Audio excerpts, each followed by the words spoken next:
A graça e a paz do Senhor Jesus a todos. Aqui em Lucas, no capítulo 17, a partir do versículo 20, a palavra do Senhor nosso Deus diz assim: certa vez, tendo sido interrogado pelos fariseus sobre quando viria o reino de Deus, Jesus respondeu: o reino de Deus não vem de modo visível, nem se dirá aqui está ele ou lá está. O reino de Deus está entre vocês. Depois disse aos seus discípulos: chegará o tempo em que vocês desejarão ver um dos dias do Filho do Homem, mas não verão. Dirão a vocês: lá está ele, ou aqui está, não se apressem em segui-los. Pois o Filho do Homem no seu dia será como um relâmpago, cujo brilho vai de uma extremidade à outra do céu. Mas antes é necessário que ele sofra muito e seja rejeitado por esta geração. Assim como foi nos dias de Noé, também será nos dias do Filho do Homem. O povo vivia comendo, bebendo, casando-se e sendo dado em casamento, até o dia em que Noé entrou na arca. Então veio o dilúvio e os destruiu a todos. Aconteceu a mesma coisa nos dias de Ló. O povo estava comendo e bebendo, comprando e vendendo, plantando e construindo. Mas no dia em que Ló saiu de Sodoma, choveu fogo e enxofre do céu e os destruiu a todos. O reino de Deus, a comprovação de que o reino de Deus está entre nós, é quando nós testemunhamos dele. É quando nós praticamos a palavra. É quando nós vivemos de forma irrepreensível, inculpável, diante dessa geração má e perversa. É quando nós resplandecemos. Quando nós resplandecemos a luz, dando testemunho de a quem nós pertencemos. Se a essa estrutura que está aí, controlada por Satanás e seus demônios, ou se nós pertencemos a Deus, ou se nós realizamos as mesmas obras que Deus realiza, se nós praticamos a sua palavra. Este reino está entre nós, está dentro de nós. E nós só podemos vê-lo a partir do momento em que nós temos a convicção de estarmos no centro da vontade de Deus. Porque se após a revelação de Deus para o homem continuar praticando impiedade, para ele não existe mais solução. Não existe. A única forma do homem ser perfeito é andar conforme a palavra de Deus. É ter o Espírito Santo, ser guiado por ele, obedecê-lo em tudo. Essa é a prerrogativa. Esta é a prerrogativa. Não é? Ló foi ele e as suas duas filhas, a sua esposa também, mas a sua esposa declinou, olhou para trás. E com isso, a palavra de Deus diz que virou uma estátua de sal. Não é? No caso, podemos entender cinza. Foi afetada, né? Talvez sentindo vontade de retornar, de continuar naquele lugar que o Senhor havia condenado, por causa da imoralidade em todos os sentidos. Os moradores de Sodoma e Gomorra estavam entregues à prática de atos repugnantes, detestáveis diante de Deus. Não é? Eles agiram de tal forma que ofendeu tanto a santidade de Deus, que Deus decretou a sua extinção da face da terra, a sua destruição, né? No que se pese, no achar de alguns que dizem que não existe prova arqueológica de que existia Sodoma e Gomorra, né? A gente observa que existe sim provas, né? Alguns dizem que não, mas existem provas, existem tábuas de escrita cuneiforme, né? Existe também uma tábua de escrita de um astrônomo sumério que mostra que de fato Sodoma e Gomorra foram cidades que existiram. O próprio Senhor Jesus nos fala sobre isso. Se o Senhor Jesus fala, se a palavra de Deus fala, é porque é a verdade. Não vamos dar ouvidos a que muitos dizem, simplesmente para contrariar o que está escrito, porque nós não vivemos por vista, nós vivemos por fé. A fé em nós é que faz crer nesta palavra. Não há nada que o homem diga que possa mudar a nossa convicção, se nós estamos enraizados, embasados nesta palavra e vivemos nela e através dela. Assim nós devemos nos portar diante dessa geração que está aí. Vamos orar? Pai Santo, Pai querido, muito obrigado, Deus, por estarmos em Tua presença, Pai. Fala conosco nesta noite, não o que nós queremos ouvir, mas o que nós precisamos ouvir a Tua voz, Pai. Oh Deus, usa-nos segundo a Tua misericórdia, a Tua graça, a Tua bondade, o Teu amor, Pai. Sim, Deus, nós não queremos ser destruídos com essa geração que insiste em desagradá-lo, Pai Santo. Mas nós queremos sim ir para o Teu seio. Nós queremos estar a todo momento cercados por Ti, que Tu estejas Te agradando de nós, Pai. Oh Deus, continue a nos orientar, que seja o Teu Santo Espírito a nos guiar conforme o Teu querer, conforme a Tua vontade, Pai. Que não seja a nossa vontade, mas a Tua vontade. Fala conosco, não o que nós queremos ouvir, mas o que nós precisamos ouvir, para nos fortalecermos, Pai Santo. Para não ficarmos alheios, à toa, para não ficarmos distraídos com qualquer invencionice que vem aos nossos ouvidos, como sugestão, ou como algo que alguém quer que nós criamos, que é contrário à Tua palavra, mas se nós estejamos firmados naquilo que está escrito pela fé, Pai. Nós cremos sim que Sodoma e Gomorra existiram e que o Senhor decretou a destruição delas, para que servisse como exemplo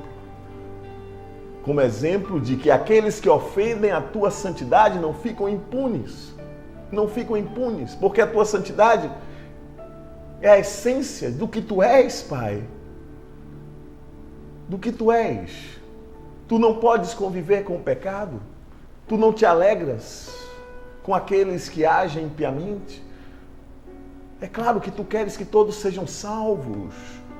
É por isso que nós intercedemos por todos, para que todos cheguem ao Teu conhecimento, ao conhecimento do Teu nome. Todos venham a entender o propósito do Senhor através da vida do Senhor Jesus aqui na terra, que morreu na cruz do Calvário, que se deu por nós, para nos salvar, para nos dar a vida eterna. Sim, nós desfrutamos desde já desta vida plena. Nós desfrutamos pela fé. Pela fé nós desfrutamos dessa vida plena.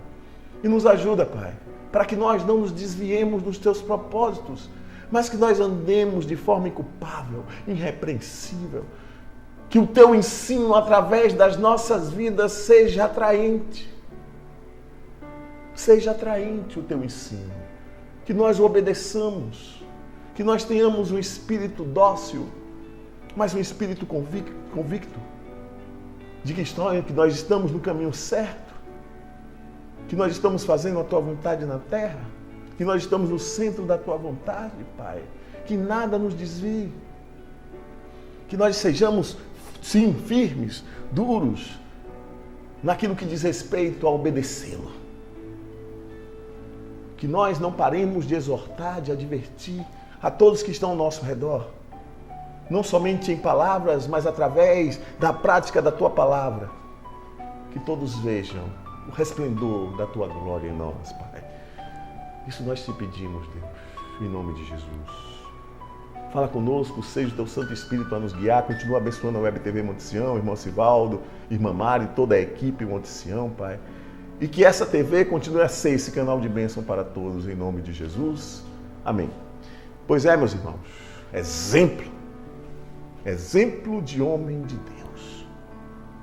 O mesmo exemplo que fez José chegar a ser a segunda pessoa do governo egípcio.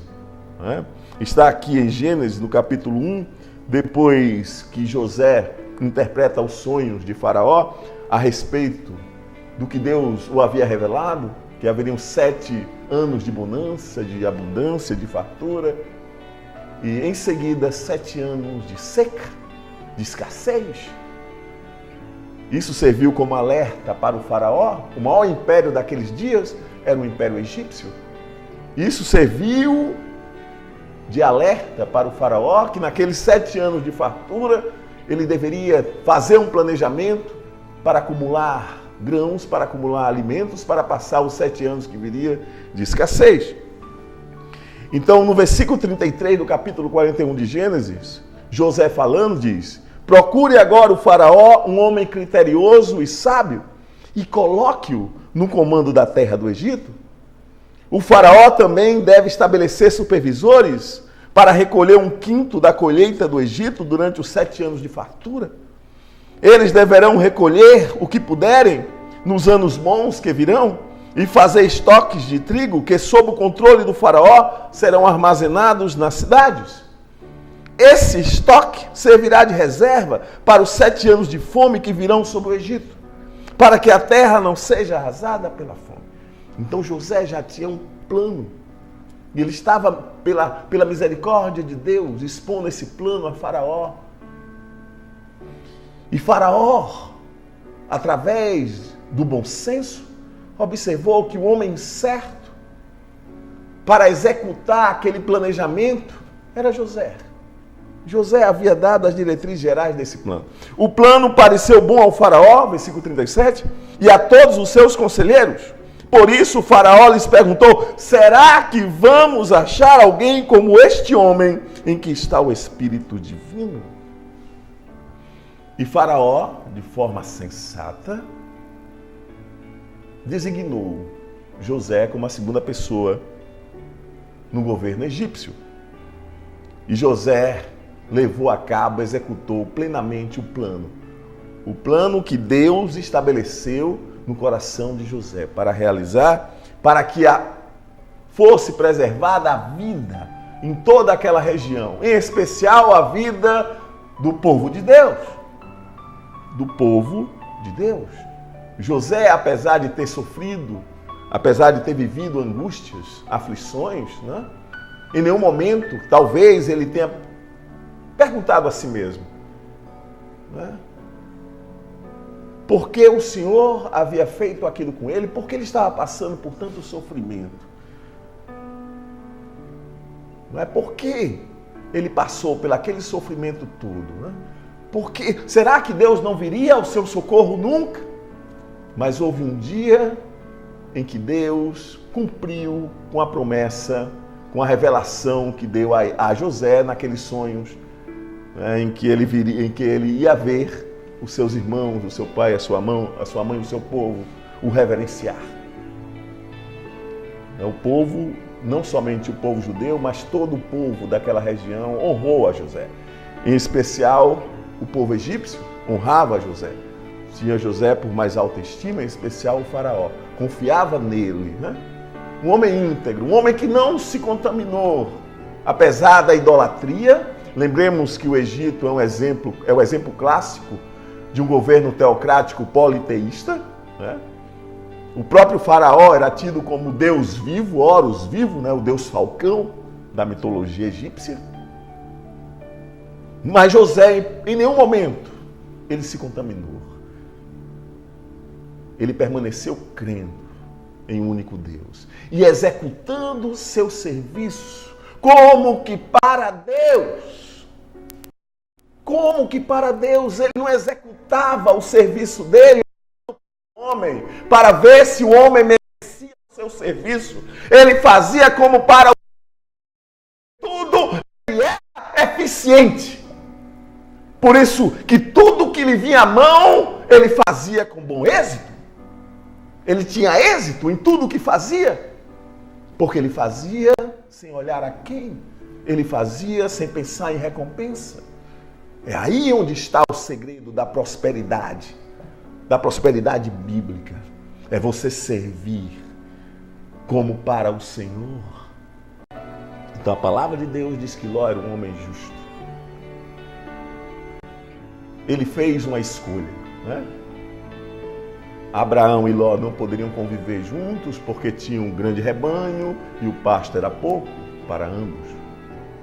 Houve desavença entre os pastores de Ló e os pastores de Abraão, e Abraão propôs a Ló: está diante de você a terra, escolha para onde você vai.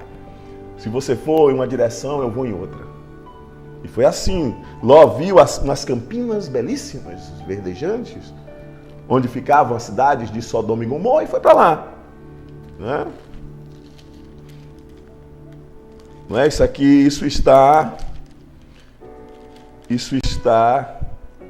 no capítulo 13 de Gênesis, No capítulo 14 fala do socorro que Abraão prestou a Ló, né? No caso, aquele ainda era Abrão, não é? E no capítulo 19 fala sobre a destruição de Sodoma e Gomorra. Antes, Deus havia anunciado a Abraão que ia destruir Sodoma e Gomorra, onde Ló habitava com a sua família, com as suas 2 filhas e a sua esposa. E Abraão intercedeu por Sodoma. Mas não adiantou a intercessão. Deus havia dito a Abraão que os delitos, que as ofensas contra a santidade dele, Sodoma e Gomorra, tinham chegado até ao seu conhecimento. Por muito tempo, Deus havia segurado esse juízo, mas chegou um dia que, para que Sodoma e Gomorra servissem de exemplo, teriam que ser destruídas como foram, através do fogo, né? Então Abraão intercede, mas a sua intercessão não foi eficaz. Mas Ló e as suas 2 filhas e a sua esposa, também os anjos que foram destruir Sodoma e Gomorra falaram se Ló possuía genros. Ló falou aos seus genros sobre a destruição de Sodoma e Gomorra. Eles não creram, estavam muito acostumados com aquela sociedade muito devassa, muito corrupta que havia ali. Sodoma e Gomorra era uma região muito rica, uma região de comércio muito intenso. Ló se tornou um homem importante em Sodoma e Gomorra, um homem que ficava sentado à porta da cidade, onde se negociava, onde se faziam discursos, aonde se conversava a respeito de tudo. Ló ficava à porta da cidade. Por isso, estando à porta, ele viu chegarem certos homens, que são os anjos do Senhor, e ele prontamente os convidou para repousarem na sua casa, né? Então, Ló era um homem respeitado, respeitado em certo sentido, né? É interessante que o testemunho de Ló entre os sodomitas e a população de Gomorra não fez efeito, não fez o efeito desejado, né? Eles não se arrependeram, talvez, mesmo com o procedimento correto de Ló. Ló não conseguiu. Até a esposa dele mesmo olhou para trás quando não devia e foi destruída juntamente com Sodoma e Gomorra. Mas Ló e as suas filhas escaparam, foram para Zoar. E Ló, temendo ficar em Zoar, a gente não sabe com certeza os motivos, talvez ele estivesse com medo de que o Senhor destruísse Zoar também, foi viver nas montanhas, e aí a gente observa qual a origem, né, dos moabitas e dos amonitas, né, através do incesto das suas filhas com relação ao seu pai. Uma triste realidade, né, para a historicidade de Ló.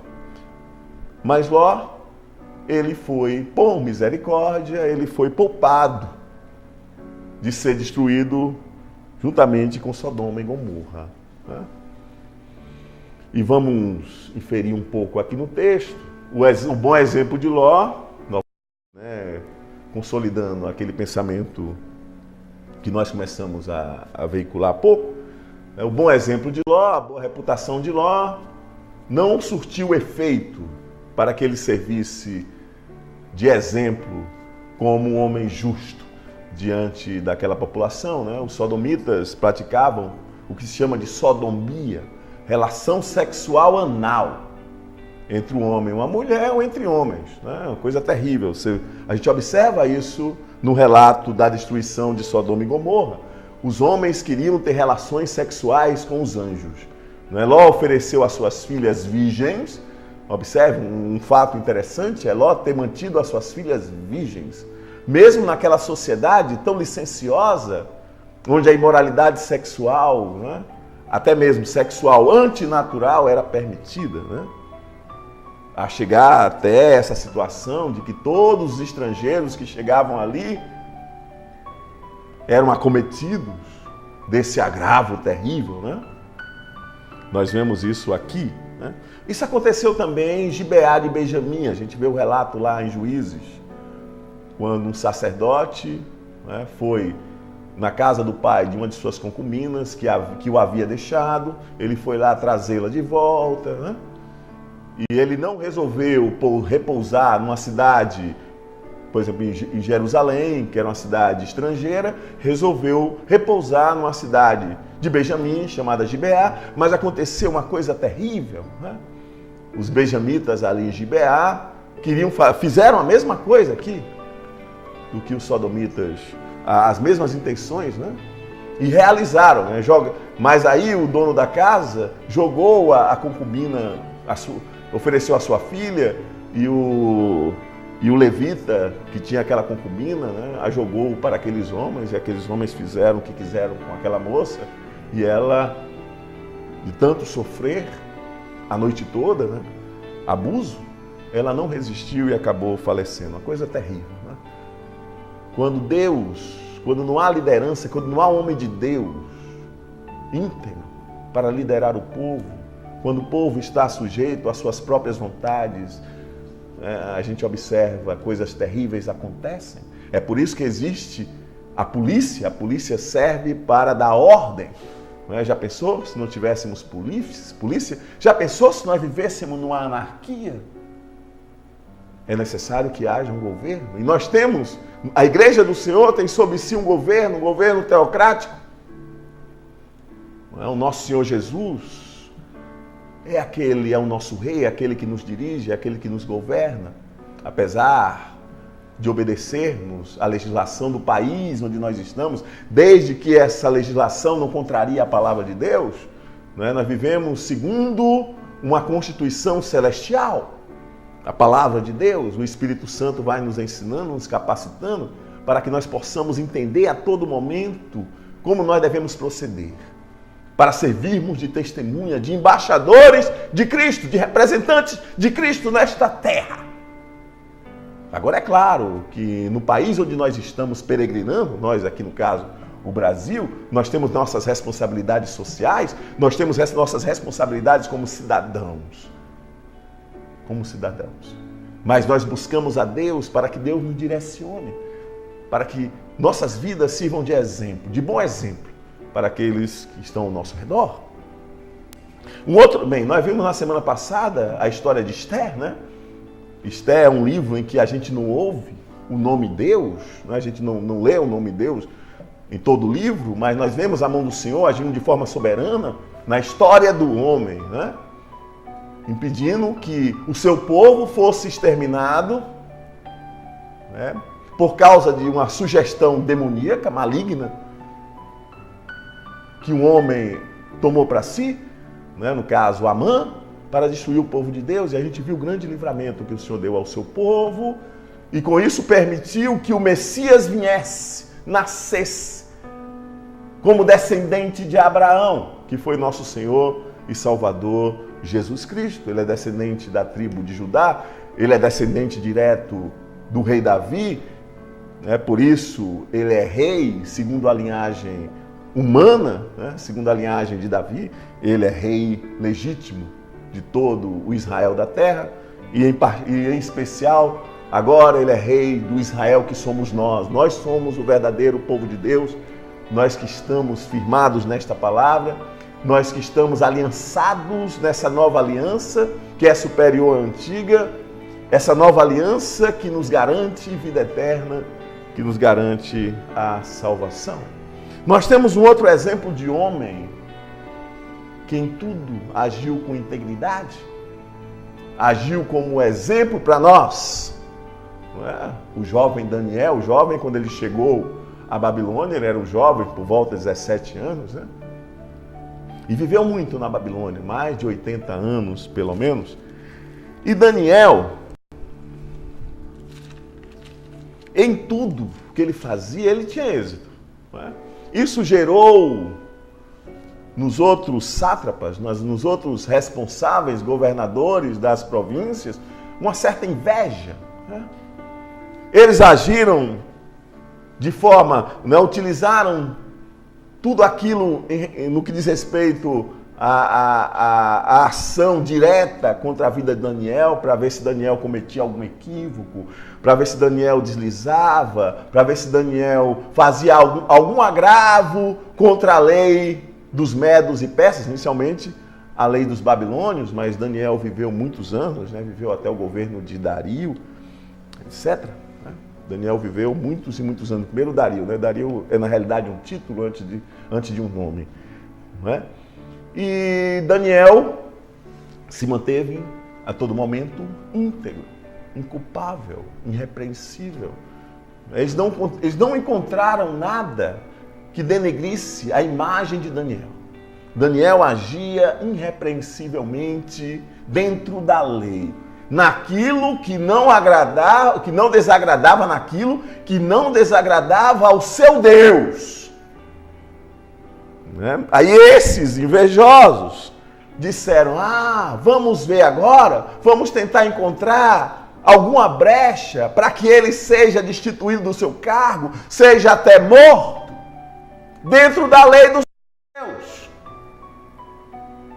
Humanamente falando, eles não encontravam, por causa da excelência do espírito de Daniel. Daniel foi preparado para ser um homem de Deus, para servir de exemplo onde quer que estivesse. A excelência do espírito de Daniel estava nisso. Foi preparado por Deus. Uma firmeza de caráter, uma integridade. Ele viveu em uma corte, em uma sociedade luxuosa, riquíssima. Tudo de melhor naqueles dias que o homem desejasse se encontrava na Babilônia. Mas ele não se contaminou, assim como José. Não é? Novamente, o Império Babilônico era um império teocrata, politeísta também, não é? Tinha um governo teocrático, politeísta, menos do que numa mitologia não tão forte quanto a mitologia egípcia, né? E o seu politeísmo, né? Mas havia sim, serviam a vários deuses, a muitos deuses, né? Mas Daniel se manteve íntegro, servindo só ao Deus de Abraão, de Isaac e de Jacó, o Pai do nosso Senhor e Salvador Jesus Cristo. E eles tentaram pegar Daniel na lei do seu Deus, como ele mesmo dizia.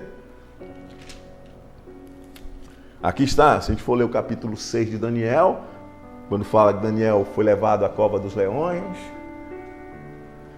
Teve também o outro exemplo de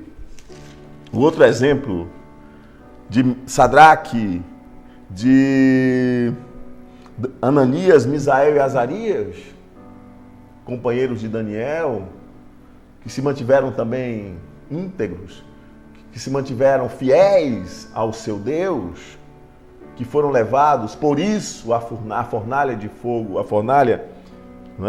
fornalha que o rei Nabucodonosor mandou fazer, para aqueles que não se prostrassem ao som da trombeta, que era entoada, para que todos se prostrassem diante do rei como um Deus vivo. E Ananias, Misael e Azarias não se prostraram. Por isso foram lançados na fornalha, mas, devido à misericórdia de Deus, foram poupados. E serviram de exemplo para o rei.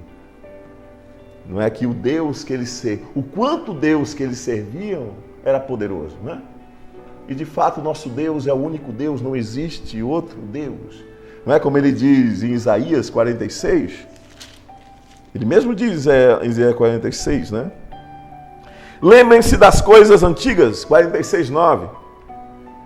Eu sou Deus e não há nenhum outro. Eu sou Deus e não há nenhum como eu. Desde o início faço conhecido o fim, desde tempos remotos, o que ainda virá. Digo, meu propósito permanecerá em pé e farei tudo o que me agrada. Do Oriente convoco uma ave de rapina, de uma terra bem distante, um homem para cumprir o meu propósito. O que eu disse, isso eu farei acontecer. O que planejei, isso farei. Soberania de Deus. Deus demonstra que é o Senhor da história. Apesar de toda a força que a união daqueles governadores das demais províncias contra a vida de Daniel, apesar desse esforço que eles dispensaram, eles não foram capazes de destruir Daniel. Porque o Deus de Daniel é o verdadeiro Deus. É o soberano das nações. Ele faz o que o agrada. É interessante quando Paulo afirma aqui na carta aos Romanos, no capítulo 9, quando ele fala da soberania de Deus, aqui a partir do versículo 14, ele diz: então, o que diremos? Acaso Deus é injusto? De maneira nenhuma. Pois ele diz a Moisés: terei misericórdia de quem eu quiser ter misericórdia, e terei compaixão de quem eu quiser ter compaixão. Portanto, isso não depende do desejo ou do esforço humano, mas a da misericórdia de Deus. Pois a Escritura diz ao faraó: eu o levantei exatamente com este propósito, mostrar em você o meu poder, e para que o meu nome seja proclamado em toda a terra. Portanto, Deus tem misericórdia de quem Ele quer e endurece a quem Ele quer. Tem esse traço da personalidade de Deus, que também faz parte da essência do seu ser, a soberania. A soberania. Tudo está no controle de Deus. Apesar do homem ter liberdade, ter uma certa liberdade, apesar de vermos o mal agir nessa terra, mas tudo está no controle de Deus. Não vem sobre as nossas vidas uma carga que nós não podemos suportar. As tentações não podem ser a justificativa para nós pecarmos. Não. Porque Deus, ele mesmo, o apóstolo Paulo menciona isso, ele dá o escape. Ele dá o escape. Não existe tentação que não tenha origem. Não é? Primeira carta aos Coríntios.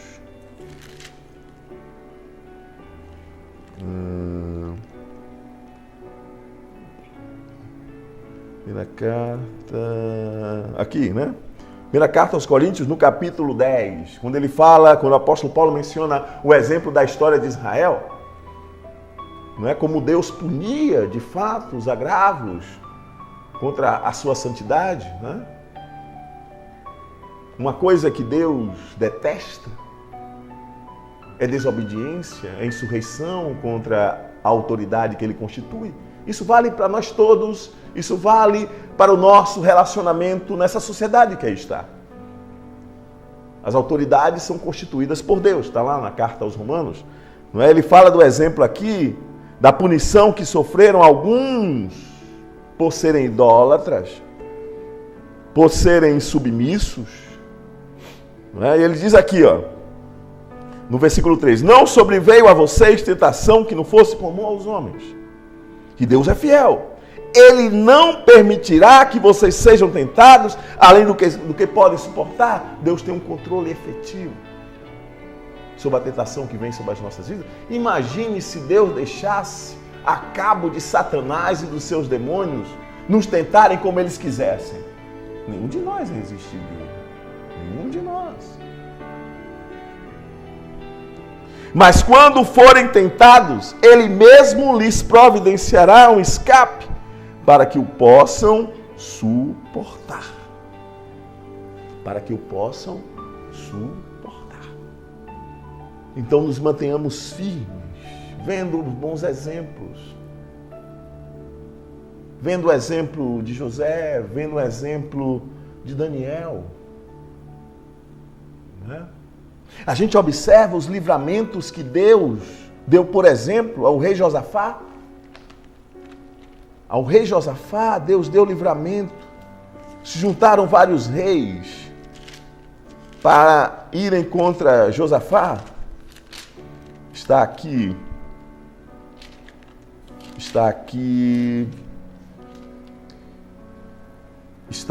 no capítulo, por exemplo, 2 Crônicas, mais adiante.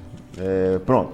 Está aqui no capítulo, segundo livro das Crônicas, no capítulo 20, que fala quando Josafá derrota de forma maravilhosa, de forma milagrosa, derrota Moabe e Amon, os descendentes de Ló, do incesto das suas filhas, com seu pai. Elas embebedaram uma vez, uma embebedou o pai, e na outra noite a outra embebedou o pai, e o pai teve relações sexuais com elas, e daí veio a descendência de Ló, que são os moabitas e os amonitas. E aqui no capítulo, no segundo livro das Crônicas, a gente vê o livramento que Deus dá ao seu povo, de forma maravilhosa. Deus tem dado livramento ao seu povo, a todo momento. Deus tem nos dado livramentos que nós nem sabemos, mas Ele tem preservado a nossa vida. Ele tem preservado as nossas vidas. O seu propósito tem vingado através das nossas vidas, em nossas vidas e através delas. Então, depois disso, os moabitas e os amonitas, com alguns dos meunitas, entraram em guerra contra Josafá, rei de Israel, rei de Judá e Benjamim naquela época. Então informaram a Josafá: um exército enorme vem contra ti de Edom, do outro lado do Mar Morto. Já está em Hazazon Tamar, isto é, em Gedi. Alarmado, Josafá decidiu consultar o Senhor. Olha a sensatez desse homem. Ele ficou alarmado, ele temeu, sim, mas ele sabia a quem recorrer. Ele sabia a quem recorrer, ao soberano das nações. E Josafá foi um rei que agiu, que teve um bom procedimento, assim como foi o seu pai Davi, teve um bom procedimento. Combateu a idolatria, restaurou o culto como deveria ser, E ele recorreu ao Senhor, foi consultar o Senhor e proclamou um jejum em todo o reino de Judá. Um jejum para buscar a Deus. Reuniu-se, pois, o povo vindo de todas as cidades de Judá para buscar a ajuda do Senhor. E ele relatou, numa oração belíssima, ele relatou a excessitude do nosso Deus, a grandiosidade do nosso Deus, e o nosso Deus agiu. Então o Espírito do Senhor, versículo 14, veio sobre Azael, filho de Zacarias, neto de Benaía, bisneto de Jeiel e trineto de Matanias, levita e descendente de Asaf, no meio da assembleia. Ele disse: escutem todos os que vivem em Judá e em Jerusalém, e o rei Josafá, oh glória, assim lhes diz o Senhor: não tenham medo, nem fiquem desanimados, por causa desse exército enorme, pois a batalha não é de vocês, mas é de Deus. Amanhã desçam contra eles, eis que virão pela subida de Ziz, e vocês os encontrarão no fim do vale, em frente do deserto de Jeruel. Vocês não precisarão lutar nessa peleja. Oh, glória a Deus! Vocês não precisarão lutar nessa batalha. Tomem suas posições, permaneçam firmes e vejam o livramento que o Senhor lhes dará. Eita Deus! Ó Judá, ó Jerusalém, não tenham medo, nem desanime, saiam para enfrentá-los amanhã, e o Senhor estará com vocês. Nosso Deus é assim. Ah, não, eu vou lá defender a igreja do Senhor. Eu vou lá na presidência, eu vou lá no Congresso, eu vou lá na Assembleia Legislativa. Para com isso, Deus não precisa de você para defender a sua igreja. Apenas viva a palavra de Deus, viva, sirva de exemplo, que o ensino do Senhor através da sua vida seja atraente a todos que estão ao seu redor. Mas não venha usar essa justificativa de vai lá para defender, porque Deus, que Ele quer que esteja lá, Ele coloca, Ele mesmo coloca. Não precisa nem de mim nem de você. Louvado seja Deus. Outro exemplo, Ezequias. Em Isaías, nós vemos relatado a ameaça de Senaqueribe, rei da Síria. Não é? E o livramento, começa aqui em Isaías 36. Um ato de sensatez de Ezequias. Ezequias, sim, ficou alarmado, como Josafá, ficou perplexo, mas foi consultar a Deus. Ele foi consultar aquele que poderia livrá-lo. E Deus o livrou. O rei da Síria mandou uma carta muito desaforada, né? Mandou uma carta desaforada, dizendo: não deem atenção a Ezequias. Assim, capítulo 36 de Isaías, versículo 16. Assim diz o rei da Síria: venham fazer as pazes comigo, então cada um de vocês comerá de sua própria videira e sua própria figueira. Não, versículo 18. Não deixe que Ezequias os engane quando diz que o Senhor os livrará. Alguma vez o Deus de qualquer nação livrou sua terra das mãos do rei da Síria ignorante. Não sabia com quem estava lidando, com o verdadeiro Deus, Criador dos céus e da terra, Alamanash, Elikalamanai, o soberano das nações. Esse é o nosso Deus. Um ato insano, esse homem blasfemou contra o nosso Deus. Onde estão os deuses de Ramate e de Arpade? Onde estão os deuses de Sefarvaim? Eles livraram Samaria das minhas mãos? Quem dentre todos os deuses dessas nações conseguiu livrar a sua terra? Como Jerusalém das minhas mãos? Deus o livrou. Deus livrou Jerusalém das suas mãos, da mão de Senaqueribe, de forma maravilhosa. Maravilhosa. Alamanahana, alamahashili.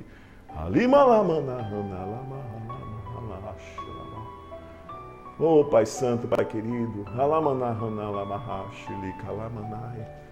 Tu és aquele que defende o teu povo, alamanahana. Tu és aquele que diz: vocês não precisam batalhar, vocês não precisam usar a sua força, porque eu mesmo irei livrá-los. A peleja não é de vocês, ela é minha. Assim diz o Senhor. Obrigado, Deus, por essa convicção, por essa certeza de que tuas mãos estão sobre as nossas vidas, que tu estás a nos dirigir, porque tu és bom, é pela tua misericórdia, é pela tua graça, é pela tua bondade, Pai. Não é porque nós mereçamos, não é porque nós somos pessoas importantes. Tu nos escolheste, tu nos amas, Pai. As portas do inferno não prevalecerão contra a tua igreja. Por mais que o homem se levante, por mais que o homem tente contra a tua igreja para destruí-la, Pai, eles não vão conseguir. Porque a tua igreja não está alicerçada através da obra do homem. A tua igreja está alicerçada em bases, em alicerces eternos, através do teu grande e maravilhoso poder. Através da vida vitoriosa do teu Filho, quando esteve entre nós, e hoje está à tua destra, tem todo o poder. É através dele que nós vivemos, é através dele que nós conseguimos vitórias, Pai. Não existem leis capazes de oprimir, de acabar com o teu testemunho na terra, mesmo nos países onde há perseguição, mesmo nos países onde há intolerância. Mas tu tens alguém lá que tu fortaleces para servir de exemplo, de testemunho vivo da tua glória, do teu poder. Porque mesmo diante da morte, eles não retrocedem. Eles preferem a morte do que retroceder, do que negar a sua fé. E não sabem os seus algozes, que eles estão em melhor lugar do que qualquer um que está nessa terra. E tenha misericórdia desses, Pai, porque enquanto há vida eles podem se converter, porque de fato nossa luta não é contra a carne nem contra o sangue, tu mesmo nos dizes através da boca do teu filho, o apóstolo Paulo. Nossa luta não é contra a carne, não é contra o sangue. Enquanto houver vida, há esperança de conversão, de mudança de vida, de atitude. Aqueles que perseguem passam a ser perseguidos por causa do teu nome, por amor ao teu nome, Pai, assim como aconteceu com o apóstolo Paulo. E aqueles que falam mal da tua igreja hoje, que eles pensem, que eles reflitam, e o que o teu Santo Espírito, e o que teu Santo Espírito fala aos corações dele, que eles se convertam. Porque dignos de mais misericórdia são eles.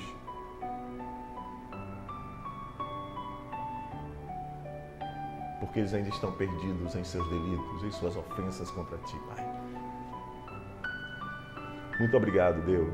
Continua conosco, continua a nos fortalecer, a nos dar saúde, vigor, livramento, a nos fazer como flechas em tuas mãos, Pai. Flechas na mão do arqueiro.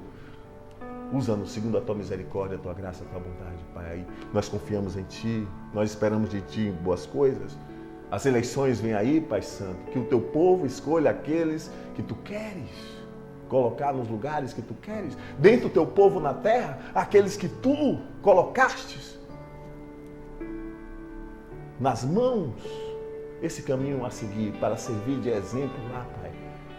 Nos dá discernimento, entendimento, para que nós possamos escolher aqueles que tu determinastes, que estariam nos lugares que tu queres, em nome de Jesus. Nós compartilhamos contigo, Pai, desse benefício, desse privilégio. Muito obrigado, Pai, em nome de Jesus. Pois é, Deus é bom, Deus é misericordioso. Que a graça do nosso Senhor e Salvador Jesus Cristo, que o grande amor de Deus e a consolação do Santo Espírito sejam com todos, desde agora e para todo sempre, no nome santo e bendito do nosso Senhor e Salvador Jesus Cristo. Fiquem na paz, até a próxima terça-feira, a partir das 21h10, se assim o Senhor nos permitir.